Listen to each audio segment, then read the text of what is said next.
మంత్రాల పకిరు చెప్పే మాయ మంత్రం కథ కదే చంటోళ్లను భయపెట్టే భూచోడి కథ కదే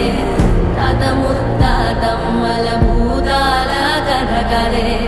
విక్రమాదిత్యుడు చెప్పిన వేదాళుడి కథ కదే దీపము నుండి దెయ్యం వచ్చే అల్లావుద్దీన్ కథ కదే ఇది ముడత చర్మం ముసలి చెప్పే కథ లాంటి నిజమే